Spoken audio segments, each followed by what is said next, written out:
يعني هي بيستخدموها الفلاحين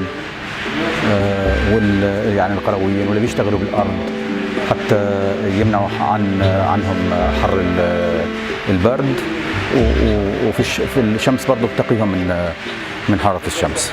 اكيد هم يعني لو بنلاحظ انه كل الثورات اللي مرت على هذه البلد استخدموا فيها الكوفية، علشان هيك في لها معنى، في لها ارتباط بالارض.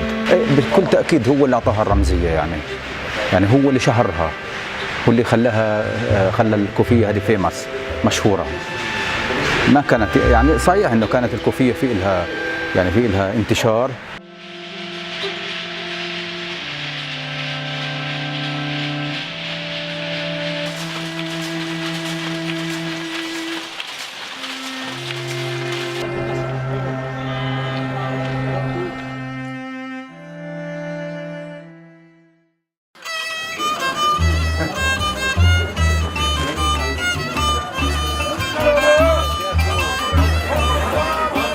تشكلت حقائق ميدانية على الأرض يجب أن نأخذها بعين الاعتبار، وبالتالي في مواجهة الاحتلال الإسرائيلي يجب أن يشارك في هذا النضال الشعب الفلسطيني والإسرائيليين واليهود حتى يتم إنهاء هذا الاحتلال، وذلك لسبب بسيط جدا، أن سنوات الصراع الطويل خلقت حقائق كما ذكرت على الأرض، حيث تمازجت هناك مجموعة من الأبعاد. تجد هناك فلسطينيين يعيشون في داخل إسرائيل وفي داخل القدس وفي الضفة الغربية وقطاع غزة، وتجد أيضا إسرائيليين يسكنون في هذه المناطق. أيضا هناك مشاركة في المصادر الطبيعية سواء على صعيد الأرض أو على صعيد المياه أو صعيد الحدود، وأيضا على صعيد التاريخ. هناك الأماكن المقدسة التي يقول كل طرف أنها حق له. هناك أيضا الاقتصاد، حيث يتداخل الاقتصاد الفلسطيني والاقتصاد الإسرائيلي بصورة كبيرة جدا بحكم الآليات التي لجأ واستخدمها الاحتلال للسيطرة على الاقتصاد الفلسطيني والسيطرة على الشعب الفلسطيني.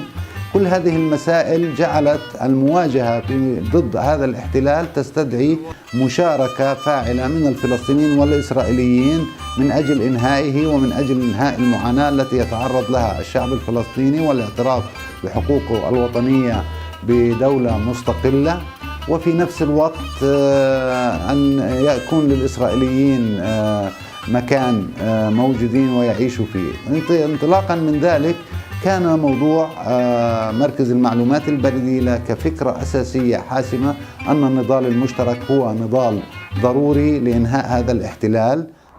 Por esa razón, la única posibilidad que tienen los israelíes de poder vivir una realidad de igualdad es rompiendo el colonialismo.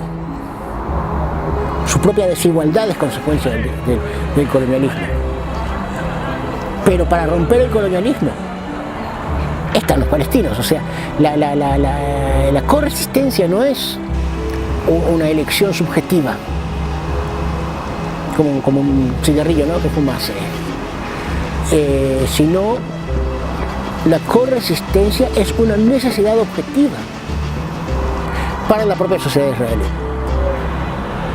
Para la sociedad palestina el tema es mucho más complejo, porque está el tema de la necesidad de una lucha conjunta con israelíes como instrumento de liberación, pero los palestinos también son parte de la región. O sea, es un proceso, pero la liberación, pero la lucha cuando se mantiene en Palestina tiene que incluir tanto palestinos como israelíes para poder sobreponerse a la realidad colonial.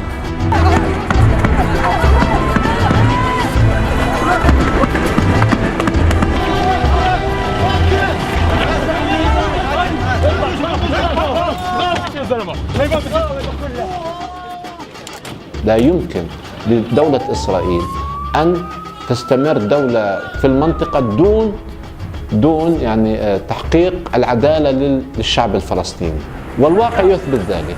يعني ما هذه الدولة كل سنة سنتين هي في حرب. ببساطة يجب تغيير البناء والجوهر الاستعماري لإسرائيل لتصبح دولة طبيعية إذا ما أرادت. إذا ما بدها هيك هي ستبقى في حالة صراع.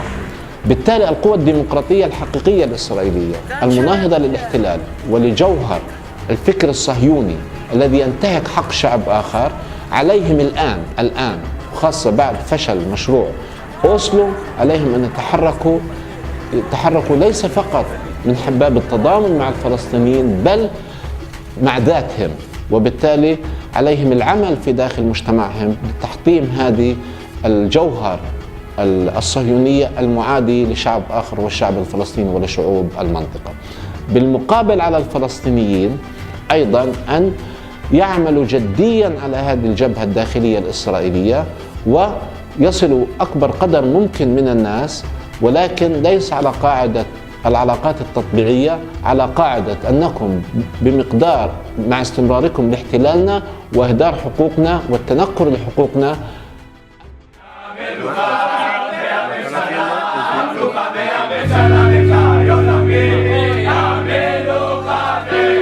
שישראלים כמו כל עם אחר בעולם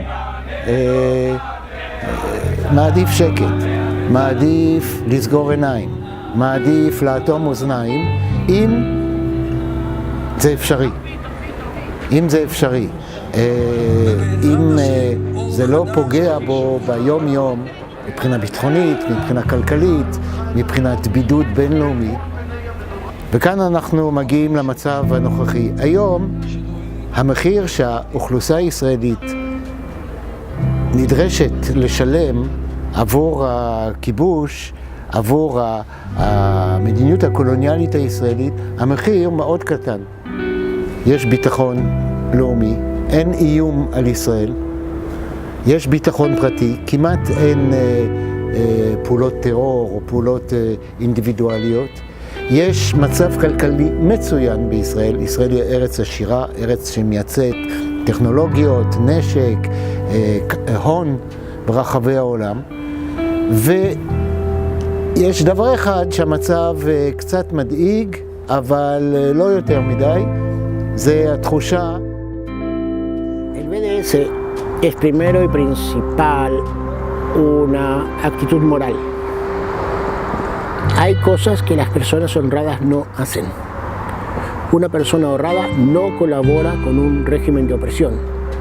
Y si colabora con un régimen de opresión, deja de ser una persona honrada, por más que les dé golosinas a los chicos. No hay nada honrado en eso. Por lo tanto, el BDS es primero y principal una obligación moral de cada uno de nosotros. Empecemos por ahí. Más allá de ser una obligación moral, el BDS se ha transformado en una respuesta a las actitudes de los gobiernos frente al conflicto del Medio Oriente. Los gobiernos, sobre todo en Europa, pero no solo, están muy interesados en poder normalizar la realidad colonial que existe en el Medio Oriente para el beneficio de sus intereses.